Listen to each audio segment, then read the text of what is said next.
Eala, the Filipina tennis player, just got the biggest win of her career. People are already saying it's the result that caught even her own academy off guard.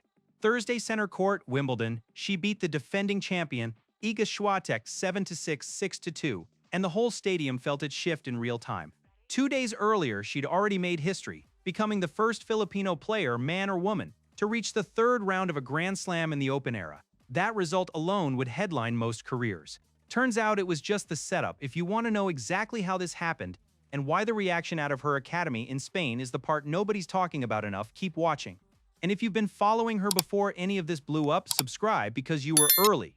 Performance. Let's get into the actual match because the first set alone tells you a lot. Swiatek doesn't give away easy sets. She's won majors on clay, on hard court, on grass, basically everywhere the sport is played. So when the first set went all the way to a tiebreak, that wasn't a fluke, that was two players who both knew exactly what was on the line. Eala took it 7-6, not comfortable, not clean, a survival, and honestly, those are the sets that tell you the most about a player more than a routine straight sets win ever could. Then the second set flipped completely. 6-2, Eala in control from an early break, closing it out like she'd settled into the match instead of just surviving it. By the time it ended, the crowd wasn't just clapping for a good match. An extraordinary opening set, which goes the way of the 21. They were watching something get rewritten in real time. Here's a number worth sitting with. A year ago, Eala was ranked 140 in the world. This tournament, she walked in seeded for the first time in her career at 29. That's not a small jump. That's basically a full reset of where she sits in the sport. And now on top of that season, add a win over a defending Wimbledon champion. That's why people are reacting to this one differently than her other results this year. Let's actually sit with what that ranking jump means because it's easy to say she climbed the rankings and move on without really registering the size of it. Going from outside the top 130 to a seeded position at the same tournament 12 months later isn't a normal progression curve. Most players who make that kind of jump do it gradually, with a few good results scattered across a season and a slow bleed upward. Eala's climb has pockets of sudden acceleration in it, a signature win in Miami, a semifinal run through two ranked opponents in Berlin, a title in Birmingham, and now this. Each one of those results on its own would be a solid year for a lot of tour players. Stacked together inside 12 months, they add up to a ranking chart that looks less like steady improvement and more like someone who figured something out. Now, the academy angle, because there's a version of this going around online that's a bit much. Some people are saying Rafael Nadal came out with some big dramatic statement right after the match. That's not really accurate, so let's not run with it just because it sounds good. What's actually true is quieter, but honestly more interesting. The academy that's coached Eala, since she was 13, has been talking up her Wimbledon run as one of their big stories for months now, before she'd even won a match there. So when she kept winning, they didn't have to change anything they were saying, it just kept being true. The people who've watched her closest for years are apparently the least surprised people in the building. That's usually what it looks like when coaching actually works. Not shock, just recognition. Right on time, it's worth pointing out how unusual that is in tennis media cycles. Produces a wave of reactive statements. Quotes scrambled together after the fact, coaches and academies rushing to claim they always believed. This is closer to the opposite. The public messaging from her academy predates the result. That's a small distinction, but it matters if you're trying to figure out whether this win is a surprise or an outcome. Everything on the record points to it being the second one, worth going back to January for a second because this win doesn't mean as much without it. Eala started her season at the Australian Open ranked outside the top 75, lost the first set 6-0 to Alicia Parks, and went out in the first round.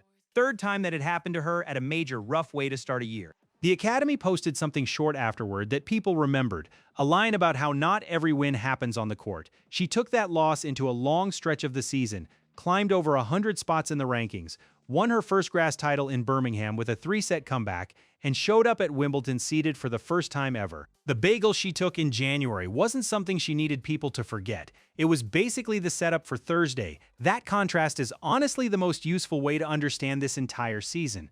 In January, she lost a set 6-0, and it read as a low point, a third first-round exit at a major, the kind of result that gets a young player written off as still figuring things out. By July, she was the one delivering that scoreline, closing out her second-round win with a 6-2 set of her own against a player who'd just beaten Serena Williams 2 days earlier. Nobody scripted that symmetry. It just happened to work out that way, and it's the kind of detail that makes the story land harder than it would otherwise. There's also a small detail about her gear that's been getting attention. Eala has the sampaguita, the Philippine national flower, worked into her visor. Same flower she wore in her hair at Wimbledon last year. Asked about it in a press conference, she said it's not really a style choice for her. It's more like equipment. Where she's from is part of who she's trying to become. She said, performance, small thing, but it says something about how deliberate she's being with this whole run, not just on the scoreboard. Zoom out for a second because the scale of this matters. In the Open era, no Filipino player, man or woman, had ever beaten a defending Wimbledon champion on center court before Thursday. You have to go back more than 70 years to the amateur era to even find a Filipino player who got this deep into a slam. Since then, nothing. Until this stretch, until this match. That's not exaggeration, that's just the actual gap in the record books this closed. And this isn't a one-off either. Performance. This win sits inside a run that already includes a semi-final in Berlin where she beat Rybakina and Svitolina, back-to-back, a title in Birmingham, and now a win over a defending slam champion. That's not a lucky stretch. That's a real trajectory. And a lot of the tennis world that wasn't paying attention before is having to catch up fast. Think about what this means for the players around her on tour, too.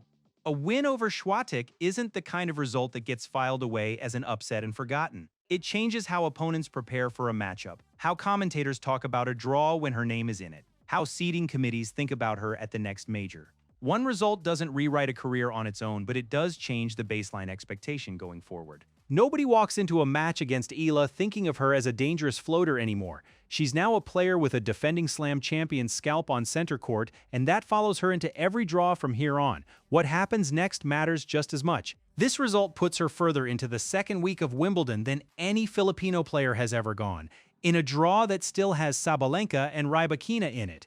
Whatever happens from here, the ceiling on her season already got reset. A player who was ranked 140 a year ago just beat a defending Wimbledon champion in a tiebreak on center court, and the people who've coached her since she was a teenager didn't look shocked doing it. They looked like they'd seen this coming for years.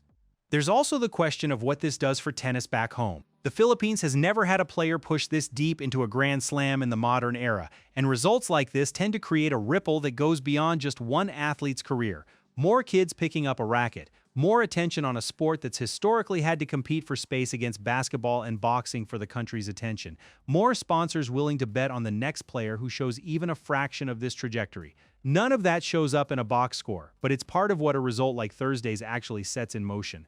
So here's what I want to know. Did you have Eala getting past Swiatek before this match, or did it catch you off guard too? And where does this rank against everything else she's done this season? Drop it in the comments. We're reading through them before her next match.